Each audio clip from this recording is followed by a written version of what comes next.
గౌరవనీయులు మన తెలంగాణ తొలి ముఖ్యమంత్రి కేసీఆర్ గారు ఇచ్చిన పిలుపు మేరకు రాష్ట్రంలో ఎక్కడెక్కడైతే ఈ రోజు కాంగ్రెస్ పార్టీ యొక్క నిర్లక్ష్య విధానాల వల్ల కాంగ్రెస్ పార్టీ యొక్క పట్టింపు లేనితనం వల్ల ఇవాళ వ్యవసాయదారులకు రైతులకు పట్టదారులు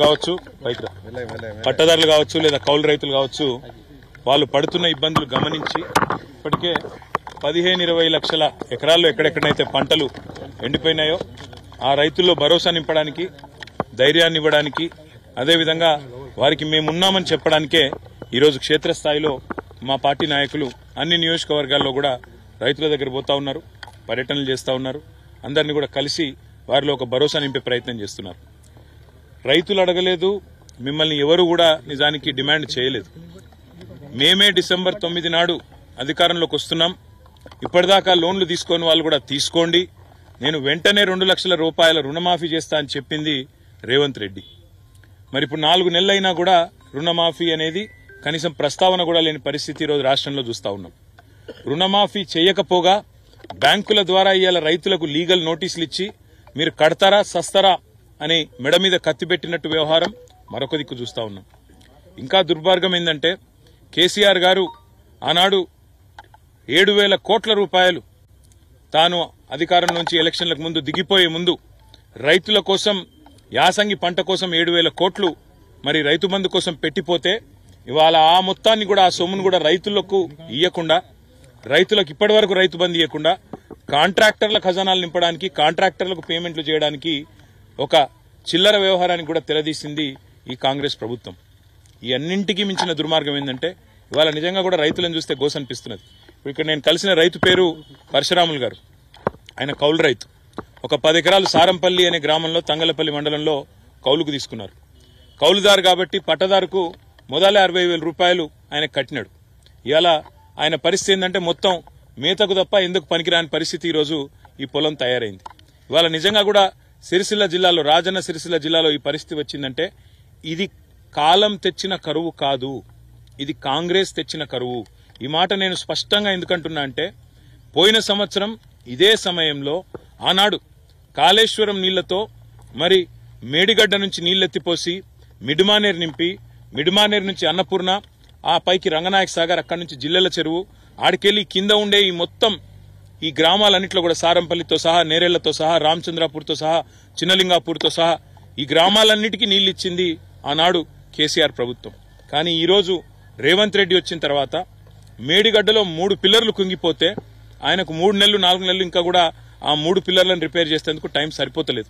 ఇలా 3 పిల్లర్ల దగ్గర గిన్న ఒక కాఫర్ డ్యామ్ కట్టి నీళ్లను ఇలా కిందికి ఉత్తగా సముద్రంలోకి వేస్ట్ గా పోతున్న నీళ్లను పట్టుకొని నీళ్లు గనక పైకి పంపింగ్ చేసింటే ఈ 3 నెలల్లోనే ఆ పని చేసింటే ఇవాళ ఈ రైతుల పొలాలు ఎండకపోయిన మాట వాస్తవమా కాదా ఆలోచించమని చెప్పి నేను కోరుతున్నా.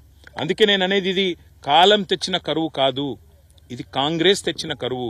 కాళేశ్వరం మీద కడుపు మంటతో కేసీఆర్ మీద కడుపు మంటతో మేడిగడ్డ రిపేర్ చేయకుండా 3 నెలలుగా నిర్లక్ష్య వైఖరి అవలంబించినందుకే ఇవాళ ఈ పొలాలు ఎండిపోయే పరిస్థితున్నది. 15-20 లక్షల ఎకరాల్లో ఇవాళ రైతులు బాధపడే పరిస్థితున్నది. నా పక్కనే ఉన్న పరశురాములు గారు కౌలు రైతు. మరి రేవంత్ రెడ్డి చెప్పిండు కౌలు రైతులకు కూడా రైతు భరోసా ఇస్తా, రైతు కూలీలకు కూడా పైసలు ఇస్తా అన్నాడు. రుణమాఫీ లేదు, కౌలు రైతులకు పైసలు లేదు, రైతు కూలీల ముచ్చటనే లేదు. ఆఖరికి ముఖ్యమంత్రికి పంట పొలాలకు వచ్చి రైతులను పరామర్శించే తీరిక లేదు. ఇప్పటి వరకు గత 4 నెలలుగా చేసింది ఏంటంటే 14-15 సార్లు ఎక్కే విమానం దిగే విమానం అన్నట్టు ఢిల్లీకి జాతరలు చేసుడు యాత్రలు చేసుడు తప్ప ఇంతవరకు రైతు పొలాల దిక్కు చూసిన పాపాన కూడా ఈ ముఖ్యమంత్రి గాని ఆయన మంత్రులు గాని పోలేదు. అందుకే రాష్ట్ర ప్రభుత్వాన్ని మేము డిమాండ్ చేస్తా ఉన్నాం. మొదలు మీరు 2 లక్షల రుణమాఫీ డిసెంబర్ 9 నాడు చేస్తామని ఏ మాట అయితే ఇచ్చిండ్రో ఆ పని వెంటనే చేయండి. దానికి మీకు ఏ కోడు అడ్డం రాదు. అవసరమైతే ఎన్నికల కమిషన్ కు ప్రత్యేకంగా లేఖ రాయండి. ఇది మా ఎన్నికల హామీ, వెంటనే నెరవేర్చాలనుకుంటున్నాం. మేము ఈ వెంటనే చేసి రైతుల్లో భరోసా నింపాలనుకుంటున్నాం. ఇప్పటికే దాదాపు 200 మంది రైతులు ఆత్మహత్యలు చేసుకున్నారు. కాబట్టి ఈ విషయంలో ప్రభుత్వం వెంటనే స్పందించాలనేది మొదటి డిమాండ్.